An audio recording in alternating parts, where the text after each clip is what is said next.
కూడా వాహనాన్ని అధిరోహిస్తాడు. మనం ప్రతిరోజు భగవత్ సంబంధమైనటువంటి విశేషంలో చూస్తూ ఉంటాం. ఏదైనా దేవాలయానికి వెడితే అంతరాలయంలో విరాజమానుడైనటువంటి భగవంతుని ఎదురుగుండా ఆయన యొక్క వాహనం ఉంటుంది. ఒక శివాలయంలో దర్శనానికి వెళ్ళారనుకోండి, శివలింగానికి ఎదురుగుండా నందీశ్వరుడు ఉంటాడు. అలాగే ఒక విష్ణువాలయానికి వెళ్ళారనుకోండి, విష్ణు భగవానుని ఎదురుగుండా గరుత్మంతుడు ఉంటాడు. పరదేవత ఆలయానికి వెళ్ళామనుకోండి, అమ్మవారి ఎదురుగుండా సాధారణంగా వ్యాఘ్రవాహనం కానీ సింహవాహనం కానీ ఉంటాయి. మీరు ఏ దేవాలయానికి వెళ్ళినా ఆ దేవాలయంలో పూజలు అందుకునేటటువంటి భగవత్ స్వరూపం అధిరోహించేటటువంటి వాహనం ఆయన ఎదురుగుండా ఉంటుంది. ఇందులో గమనించవలసినటువంటి విషయాలు కొన్ని ఉంటాయి. అసలు భగవంతుడు ఎప్పుడున్నాడో అప్పుడే ఆయనకు ఒక వాహనం కూడా ఉన్నదా అన్నది ఒక ప్రశ్న. ఎందుచేత అంటే యజ్ఞోపవీతము అనేటటువంటిది ఉందనుకోండి, ఏదో సువర్ణ యజ్ఞోపవీతం సమర్పయామి అంటాం. భగవంతుడికి కళ్యాణం చేస్తే ఆ ప్రత్యేకించి యజ్ఞోపవీతం ఇవ్వడం అనేటటువంటిది ఒక గొప్ప ఉపచారం. ఇందులో ఈ యజ్ఞోపవీత సమర్పణంలో యజ్ఞోపవీతం గురించి ఒక విషయం చెప్తారు. యజ్ఞోపవీతం పరమం పవిత్రం ప్రజాపతేర్యత్ సహజం పురస్తాత్ అని. అది కొత్తగా సృష్టించి తీసుకొచ్చి భగవంతుడికి సమర్పించినది కాదు. ప్రజాపతేర్యత్ సహజం పురస్తాత్, ప్రజాపతికి అంటే ఈ సృష్టి కాలమునందే మనందరినీ ఆయన సృష్టించినప్పుడు, ఈ విశ్వమునంతటినీ సృష్టించినప్పుడు ఏ పరమాత్మ కన్నా ముందు ఏ వస్తువు లేదో ఆయనే ముందున్నాడు అని చెప్పుకుంటున్నాము, ఆయనే సనాతనుడు అని మాట్లాడుతున్నాము. ఎవరి గురించి నిత్యాయ త్రిగుణాత్మనే పరచితే కాత్యాయని శ్రేయసే సత్యాయ ఆద్య కుటుంబినే అంటున్నాము. అటువంటి పరమాత్మ ఎప్పుడున్నాడో ఆయన సహజముగా యజ్ఞోపవీతముతో ఉన్నాడు.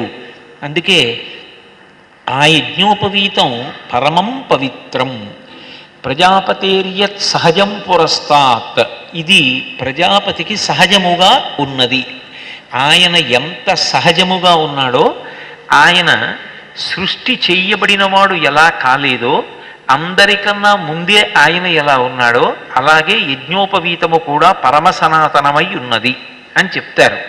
కాబట్టి యజ్ఞోపవీతం అనేటటువంటి దాన్ని భగవంతుడు ధరించిన, ఆ ధరించినటువంటి ఆ యజ్ఞోపవీతం ఏదైతే ఉందో అది ఆయన వేరొక కాలమునందు ధరించినది కాదు. అలాగే వాహనాన్ని కూడా భగవంతుడు వహింపబడడానికి ప్రారంభంలోనే ఉన్నదా అంటే, నిజానికి భగవంతుని యొక్క తత్వాన్ని పరిశీలనం చేస్తే అసలు భగవంతుడికి వాహనం అనేటటువంటి దాని అవసరం లేదు. వాహనం యొక్క లౌకికమైన ప్రయోజనం ఏమిటి? ఒక చోటు నుంచి ఒక చోటుకి వెళ్ళడానికి శరీరం శ్రమ పొందకుండా ఉపయోగించేటటువంటి సాధనం ఏదున్నదో దాన్ని వాహనము అంటారు. ఇప్పుడు వాహనం యొక్క ప్రయోజనం ఏమిటి? నేను ఒక చోటు నుంచి ఒక చోటుకి కదలడానికి, అది కూడా ఒక నియతి వేగంతో నేను అనుకున్న కాలంలో ఒక పరమ ప్రయోజనాన్ని నేను చేకూర్చుకోవడానికి, సాయంకాలం వేళ నేను చెయ్యవలసినటువంటి ప్రవచనానికి కావలసినటువంటి ఆనుకూల్యత కలిగినటువంటి సమయం మించిపోకుండా నన్ను తీసుకొచ్చి దింపడానికి నాకు ఆ వేగంతో వెళ్ళేటటువంటి వాహనం అవసరమైంది. భగవంతుడికి కూడా అలా వెళ్ళడానికి ఒక వాహనం అవసరం అవుతుంది అని నేను అన్నాను అనుకోండి. అప్పుడు భగవంతుని యొక్క తత్వమునందు రెండు పరిమితులను నేను ప్రతిపాదన చేసినట్టు అవుతుంది. ఒకటి, ఆయన ఎక్కడో ఉన్నాడు. ఆయన ఎక్కడో ఉన్నాడు కాబట్టి ఆయన బయలుదేరి ఎక్కడికో వెడుతూ ఉండాలి. ఆయనకంటూ ఓ చిరునామా ఉంటుంది. నాకు ఉత్తరం రాస్తే నాకు చిరునామా ఉంటుంది. ఆ చిరునామాకు ఉత్తరం రాస్తే ఆ ఉత్తరం అక్కడికి వస్తూ ఉంటుంది, నేను అక్కడ ఉంటాను కాబట్టి. అప్పుడు భగవంతుడు కూడా ఎక్కడుంటాడు అని అడిగితే ఆయనకు ఒక చిరునామా ఉంటుంది. చిరునామా చెప్తే మీకేం అభ్యంతరం అని మీరు అడగచ్చు. భగవంతుడికి ఒక చిరునామా చెప్పారనుకోండి, ఆయన సర్వవ్యాపకుడు కాడు, ఆయన అంతటా ఉన్నవాడు కాడు అన్న విషయం నిర్ధారణ అవుతోంది. నేను విష్ణు ఎక్కడుంటారు అని అడిగాను అనుకోండి, అడగగానే ఆయన వైకుంఠమునందు మాత్రమే ఉంటాడు అని నేను అన్నాను అనుకోండి, అప్పుడు విష్ణువు అంతటా లేరు, ఒక్క వైకుంఠంలో ఉన్నాడు. ఆయన అక్కడి నుంచి కదిలి వస్తూ ఉంటాడు, వెళ్ళిపోతూ ఉంటాడు. ఇప్పుడు ఇది వేద ప్రమాణమునకు వ్యతిరేకం. నేను ఏది చెప్పినా వేదము యొక్క ప్రమాణమునకు వ్యతిరేకమైనటువంటి మాట ప్రతిపాదించకూడదు. అందుకే దుస్తర్కాస్తు విరమ్యతాం అంటారు శంకరాచార్యుల వారు. ఏది చెప్పినా వేద ప్రమాణమునకు సరిపోయేటట్టుగా మాట్లాడాలి తప్ప వేద ప్రమాణమునకు వ్యతిరేకమైనటువంటి మాట మాట్లాడకూడదు. వేదం ఏం చెప్తోంది? అంతర్బహిశ్చ తత్సర్వం వ్యాప్య నారాయణ స్థిత అంటోంది. ఎంతగా వ్యాపించాడు అంటే దృశ్యతే శ్రూయతేపివా. నువ్వు ఏది చూస్తున్నావో, ఏది వింటున్నావో వాటన్నిటిలోనూ కూడా ఆయన వ్యాపించి ఉన్నాడు. వ్యాపించి ఉన్నాడు అన్నప్పుడు వస్తువుగా కాడు, వస్తువు యొక్క తత్వంగా వ్యాపించి ఉన్నాడు. వస్తువు నందు ఆయన ఉన్నాడు. ఆయన లేని వస్తువు లేదు, కానీ వస్తువు లేకపోయినా ఆయన ఉంటాడు. మీరు అన్న మాట అంత స్పష్టంగా లేదు అని మీరు అంటారేమో. నేను మీకు తీసుకొచ్చి ఒక 10 తులాలు బంగారం ఇచ్చాననుకోండి, మీరు మెడలోకి ఒక హారం, చెవులకు చేయించుకునేటటువంటి కుండలాలు, చేతులకు చేయించుకునేటటువంటి గాజులు చేయించుకున్నారు. ఇప్పుడు ఆ ఆభరణముల యందు ఏది ఉన్నది? బంగారమే ఉన్నది. ఇప్పుడు ఆభరణములు లేవు, కరిగించేశారు. ఏది ఉంటుంది? బంగారం ఉంటుంది. ఆభరణములు లేకపోయినా బంగారం ఉంది. బంగారం లేకుండా ఆభరణాలు చేయండి. నేను బంగారం ఇవ్వకుండా మీరు గాజులు చేయించుకోండి, కంఠహారములు చేయించుకోండి అంటే దేనితో చేస్తారు? అంటే అక్కడ కనపడుతున్నది నామరూపాత్మకంగా వస్తువులు అయినప్పటికీ కూడా ఒక పేరు పెట్టి పిలుస్తూ ఒక రూపాన్ని పొంది అక్కడ వస్తువు ఉన్న యథార్థమనకు తత్వత అందులో ఉన్నది ఇది అంటే బంగారమే ఉన్నది. ప్రమిదలు, పాలికలు అని నేను అన్నాను అనుకోండి. ప్రమిదలు అంటే దీపం పెట్టేటటువంటి చిన్న చిన్నవి, పాలికలు అంటే పేలాలు మొదలైనటువంటి పోసుకునేటటువంటి పెద్ద పెద్ద ప్రమిదలు. ఇప్పుడు ప్రమిదలు మట్టి యొక్క వికారమే, పాలికలు మట్టి యొక్క వికారమే. ప్రమిదలు పాలికలు లేకపోవచ్చు, కానీ వాటిని తడిపినప్పుడు మట్టి ఉంటుంది. మట్టి లేకుండా పాలికలు ప్రమిదలు మాత్రం ఉండవు.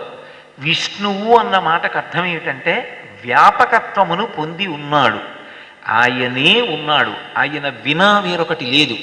కానీ మాయ అనేటటువంటి మాట చేత నామరూపములుగా కనపడుతున్నాడు. ఒక పేరు ఒక రూపంగా కనపడుతున్నాడు, బంగారము నామరూపములుగా కనపడినట్టు. కానీ యథార్థమునకు ఉన్నది మాత్రం ఆయనే. ఇది వేదం చెప్తున్న మాట. అంతర్బహిశ్చ తత్సర్వం వ్యాప్య నారాయణ స్థిత. ఇప్పుడు నేను ఆయన వైకుంఠంలో ఉన్నాడు. ఆయన ఎప్పుడైనా రావాలంటే వస్తాడు. కానీ ఆయన కూడా రావాలంటే మరి వేగంగా రావాలి కదా ఒక్కొక్క సమయంలో. అప్పుడు ఆయనకో వాహనం అవసరం అవుతుంది అని నేను అన్నాను అనుకోండి. అప్పుడు ఆయన రాగలిగిన వేగం కన్నా ఆయన అనుకున్నంత వేగంగా తీసుకురావడానికి ఆయనకి ఒక వాహనం ఉండవలసినటువంటి అవసరం ఉంది. ఆ వాహనం కానీ లేకపోతే నిజానికి ఆయన అంత వేగంగా రాలేడు. ఇప్పుడు భగవంతునికి నేను 2 పరిమితులు తీసుకొచ్చాను. ఒకటి, ఆయన అనుకున్న చోటికి వాహనం లేకపోతే వెళ్ళలేడు, ఒకటి. 2, ఆయన అంతటా వ్యాపించి లేడు, ఆయనకు ఒక చిరునామా ఉన్నది. వాహనం అనేటటువంటి విషయాన్ని ప్రస్తావనలోకి తీసుకురాగానే భగవత్ తత్వానికి 2 పరిమితులను తీసుకొచ్చినట్టు అవుతుంది.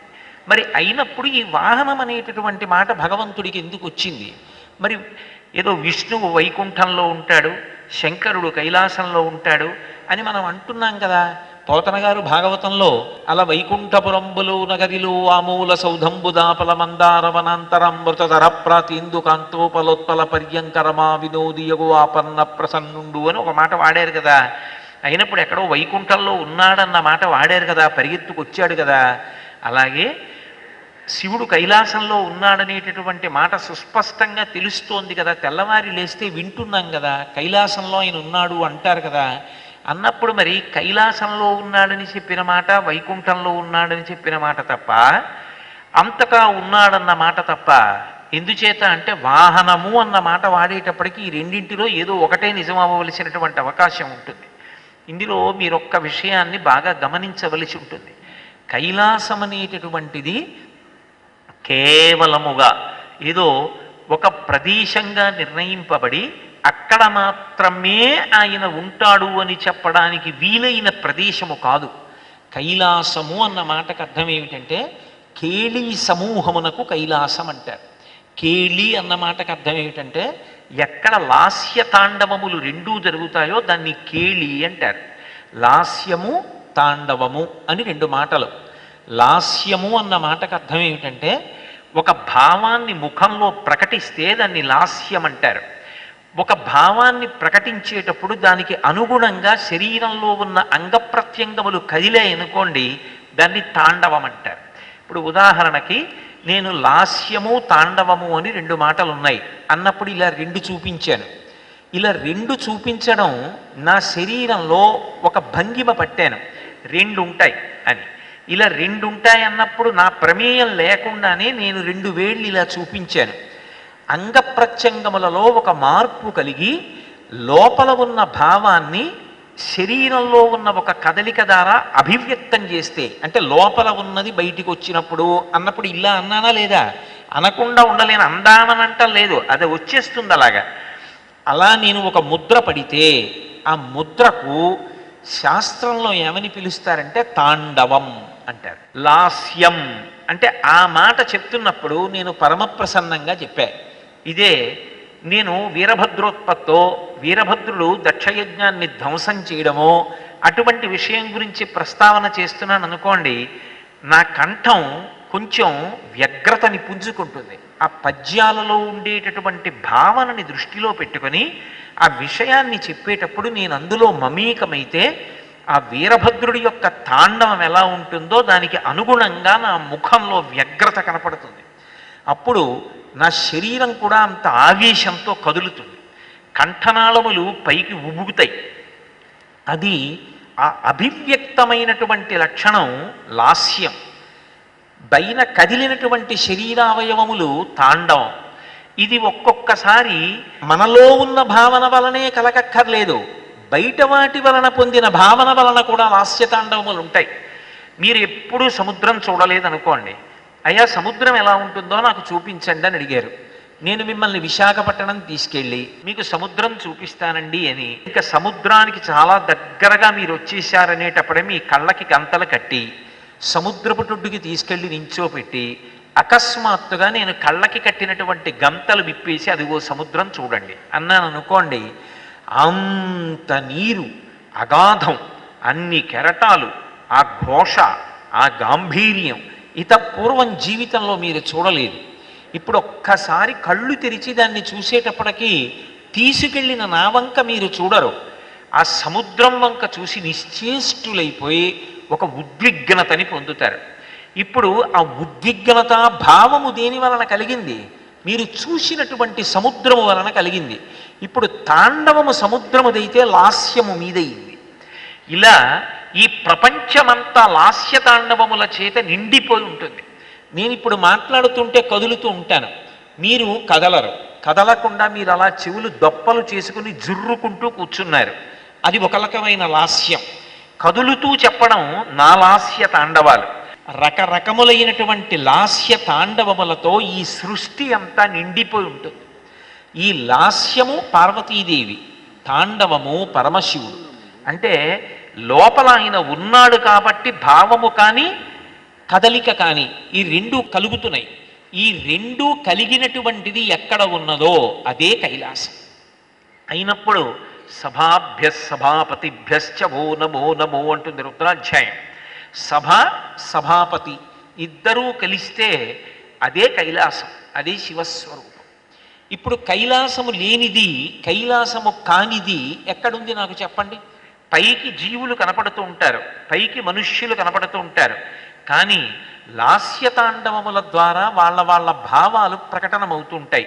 అయినప్పుడు ఈ కేళీ సమాహార స్వరూపంగా అంతటా శంకరుడున్నాడు, ఆయన లేని ప్రదేశమేం లేదు. శివుడు అంటే అంతటా నిండిపోయి ఉంటాడు. మరి కంటికి ఎందుకండి కనపడడం అంటే, నెయ్యి ఎక్కడుంది? పాలలోనే ఉంది. పాలలో ఉన్న నెయ్యి మీకు కనపడుతుందా? పాలు తీసుకురావాలి, వాటిని బాగా కాచాలి, అవి పైకి పొంగుతున్నప్పుడు కాసిని నీళ్లు చేర్చి మళ్ళీ వెనక్కి వెళ్ళేటట్టు చెయ్యాలి, గిన్నె తీసి పక్కన పెట్టాలి, ఎర్రటి తట్టు కట్టిన తరువాత పెరుగు చేర్చాలి, కదపకుండా కొన్ని గంటలు ఉంచాలి, పెరుగు అయిన తరువాత అందులో కవ్వం దింపాలి, గిన్నె కదిలిపోకుండా జాగ్రత్తగా కవ్వంతో పెరుగుని చిలకాలి, చిరికిన తరువాత అది మజ్జిగవ్వాలి, మజ్జిగలోంచి వెన్న పైకి రావాలి, పైకి వచ్చిన వెన్న తీసి గిన్నెలో పెట్టాలి, గిన్నె తీసుకెళ్ళి పొయ్యి మీద పెట్టి ఇప్పుడు వెన్న కాస్తే వెన్నలోంచి నెయ్యి వచ్చింది. ఇప్పుడు వచ్చిన నెయ్యి పాలలో కన్నా భిన్నంగా ఉందా? పాలలో ఉన్న నెయ్యే ఇప్పుడు పైకి వచ్చింది, కానీ పాలలో ఉన్న నెయ్యి చూడ్డానికి కంటికి కనపడుతోందా? నువ్వు కొంత పరిశ్రమ చేస్తే కనపడుతుంది. విశ్వేశ్వరుడు ఎక్కడ కనపడతాడు? విశ్వమునందే కనపడతాడు. బంగారం ఎక్కడ కనపడుతుంది? నగలలోనే కనపడుతుంది. మట్టి ఎక్కడ కనపడుతుంది? పాలికలు ప్రమిదలలోనే కనపడింది. శివుడు ఎక్కడ కనపడతాడు? విశ్వనాథుడైనటువంటి వాడు, విశ్వేశ్వరుడైన వాడు విశ్వమునందే కనపడతాడు. చూడగలిగిన జ్ఞానం ఆవిర్భవించిన తరువాత కొంత పరిశ్రమ చేస్తే పాలలో నెయ్యి పైకి ఎలా వచ్చిందో అలాగే కొంత సాధన చేస్తే ఈ విశ్వమునందు విశ్వనాథుడు కనపడతాడు. ఆ విశ్వనాథుడు ఎప్పుడు కనపడ్డాడో అప్పుడు వీడిక పశువు కాడు, జీవుడు కాడు, వీడు విశ్వనాథుడే అయినాడు. అందుకే ఎవడు బ్రహ్మమును తెలుసుకున్నాడో వాడు బ్రహ్మమగుచున్నాడు అంది వేదం. బ్రహ్మవిత్ బ్రహ్మైవ భవతి, బ్రహ్మమును తెలుసుకున్నవాడు బ్రహ్మమే అగుచున్నాడు. కాబట్టి ఇప్పుడు శివుడు ఎక్కడున్నాడు? అంతటా ఉన్నాడు. ఇప్పుడు కైలాసం అనేటటువంటిది యథార్థమునకు అంతటా విస్తరించి ఉన్నది. కానీ ప్రారంభంలో బాగా అర్థం అవ్వడం కోసమని ఆయన ఒకచోట ఉన్నాడని, అక్కడ తాండవం చేస్తాడని చెప్తారు.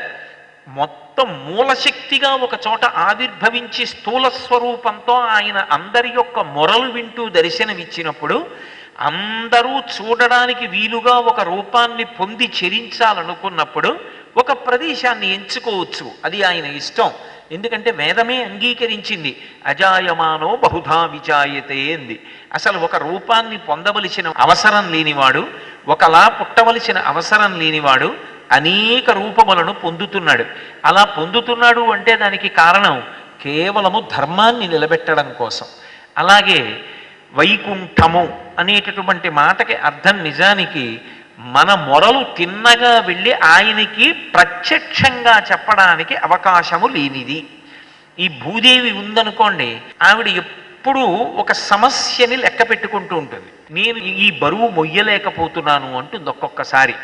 ఈ బరువు మొయ్యలేకపోతున్నాను అంటే ఒకనాడు ఆవిడ మొయ్యగలిగినంత బరువు, ఒకనాడు ఆవిడ మొయ్యలేనంత బరువు అని రెండు రకాలైన బరువులు ఉంటాయా? ఉండవు. యథార్థమునకు భగవంతుడు చెప్పినట్టుగా బ్రతకకుండా ఆయన ఎలా బ్రతకద్దన్నాడో అలా బ్రతకడమే ఆయనకి బరువైపోవడం. ఇప్పుడు నాకు ఆనుకూల్యత, నాకు ఒక ఆయన పక్కనుంటే ఎంతో సంతోషంగా ఉంటుంది. అమ్మయ్య మీరు ఉండండి కాసేపు అంటాను. ఒక్కొక్కడిని చూస్తే చీకాకు పుడుతుంది, వీడు ఎంత తొందరగా ఇక్కడి నుంచి వెళ్ళిపోతే అంత హాయిగా ఉంటుంది అనిపిస్తుంది. ఎందుకు అనిపించింది?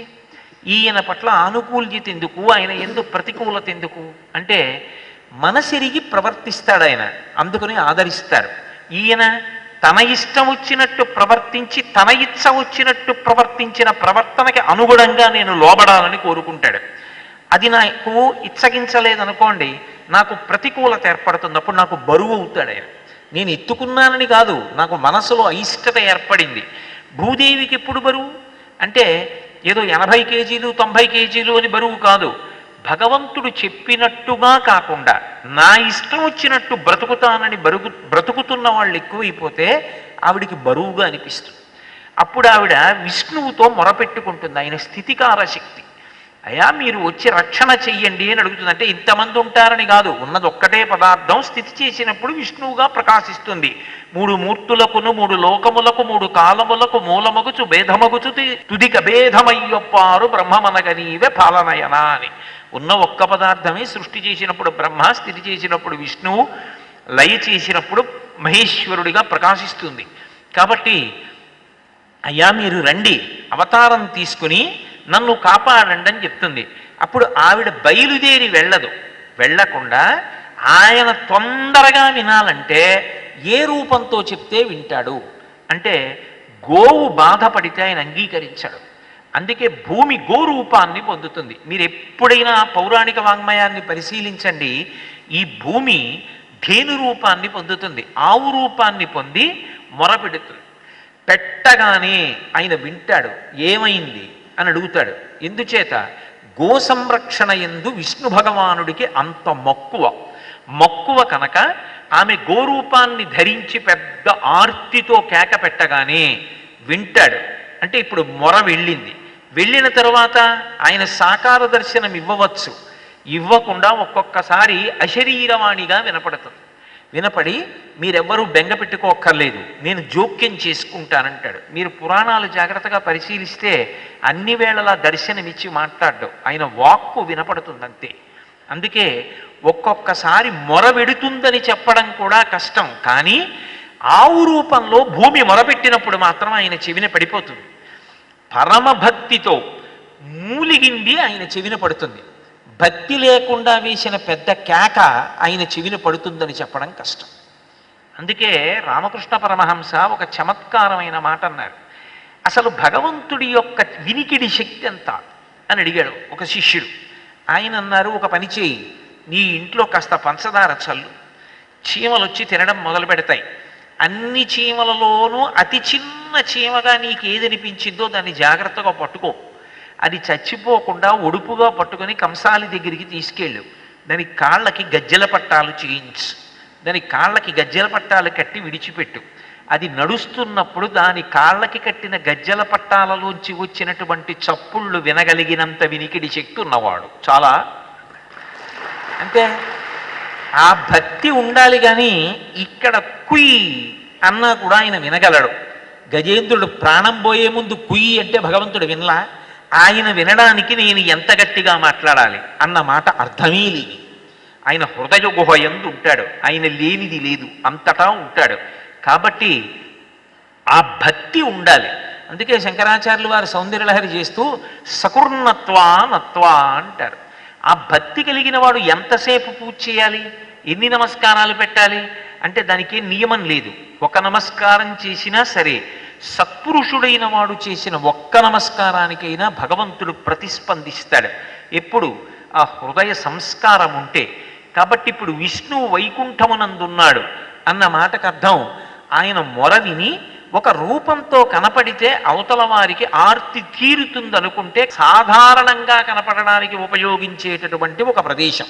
అంతేకాని ఆయన అక్కడే ఉంటాడండి అంటే అది వేదవాక్కునకు విరుద్ధమవుతుంది.